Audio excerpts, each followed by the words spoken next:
மனைவிக்கா?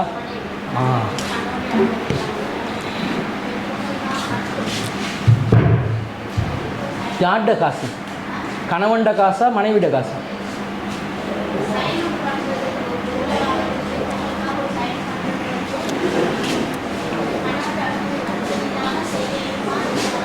அதாவது அவங்க என்ன கேட்குறாங்கன்னா, கணவனுடைய அனுமதி இல்லாமல் மனைவிக்கு தன்னுடைய பெற்றோர்களுக்காக ஏதாவது ஒரு விஷயத்துக்கு பொறுப்பேற்று சிக்னேச்சர் கையெழுத்து போடலாமான்னு கேட்குறாங்க. அதாவது கணவன் அனுமதியோடு செய்யப்பட வேண்டிய பல விஷயங்கள் இருக்குது. இப்போ வெளியே போகிறதா இருந்தால் கணவன் அனுமதி வேணும். பள்ளி வாசலுக்கே போகிறதா இருந்தாலும் கணவன் அனுமதி வேணும். நீங்கள் வீட்டில் நோன்பு பிடிக்கிறதா இருந்தால், நஃபிலான நோன்புகளை பிடிக்கிறதா இருந்தால் கணவன் அனுமதி வேணும். நீங்கள் கணவன் பொருளாதாரத்தை செலவழிக்கிறதா இருந்தால், தேவைக்கு போக தேவையானதை செலவழிக்கிறதுக்கு, பிள்ளைகளுக்கு செலவழிக்கிறதுக்கு, உங்களுக்கு சாப்பாட்டுக்கு செலவழிக்கிறதுக்கு கணவன் பொக்கட்டுக்குள்ளே வரல போட்டுறலும், அதுக்கு அனுமதி தேவையில்லை. அது போக மேல் மிச்சமாக வீட்டில் கேக் செய்யணும்னு நினைக்கிறீங்க, புடின் ஒன்று செஞ்சால் நல்லா இருக்கும். புடின் அத்தியாவசிய பொருளா இல்லை. கணவனே கஞ்ச பிஷ்னாரியாக இருப்பான், காசு செலவழிக்க மாட்டான், எச்சி கையில் காக்கா விரட்ட மாட்டான். அவன் பொக்கெட்டில் போய்ட்டு புடிங்க ஒரு 1000 ரூபா எடுத்து புடின்னு எடுத்தால் அவன் வந்து உனக்கு உன்னோட நோ வெட்டின்னு அண்டுவான் இல்லையா, கெட் அவுட் அண்டுவான்.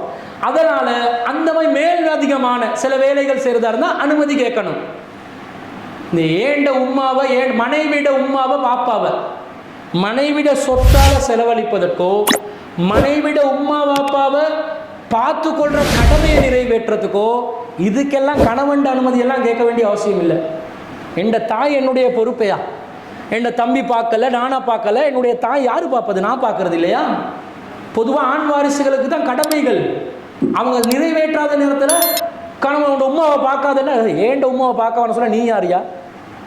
என் தாய் உன்னை கல்யாணம் முடிச்சதுனால அவங்க என் தாய் இல்லைன்னு ஆகுவாங்களா? தாய் வர்றாங்க அவங்களோட சிரமமான ஒரு நேரத்தில் காசு பணம் கேட்குறாங்க, கணவன்ட காசு கொடுக்க அவர்கிட்ட அனுமதி கேட்கணும். உங்களோட காசு கொடுக்க அவர்கிட்ட அனுமதி கேட்க வேண்டியதில்லை. ஒரு சிக்னேச்சர் கேட்குறாங்க, நீங்கள் பொறுப்பாகலாம், என்னுடைய தாய்க்காக நான் பொறுப்பாகலாம், அதுக்கெல்லாம் நான் கணவனுடைய அனுமதி எதுக்கு மார்க்கம் கணவன் அனுமதி கொத்த அடிமைகள் இல்லை பெண்கள்.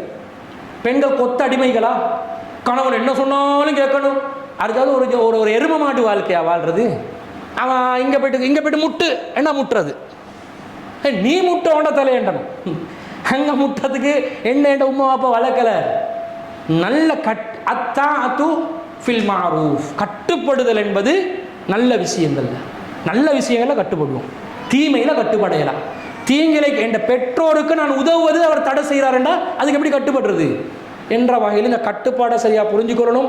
கணவன் சார்ந்த, கணவனுடைய பிள்ளை சார்ந்த, கணவனுடைய பெற்றோர்கள் சார்ந்த விஷயத்தில் அவருடைய விதிமுறை பிரகாரம் நீங்கள் நடக்கலாம். மார்க்கத்துக்கு முரணில்லாத நேரத்தில் உங்களுடைய வாழ்க்கை, உங்களுடைய பெற்றோர்கள் என்று வரும்பொழுது உங்களுக்கு மார்க்கம் அந்த பெற்றோர்களுக்கு செய்ய வேண்டிய, நிறைவேற்ற வேண்டிய கடமைகளை நிறைவேற்ற அந்த பொறுப்பு உங்கள் மீது சுமத்திருக்குது.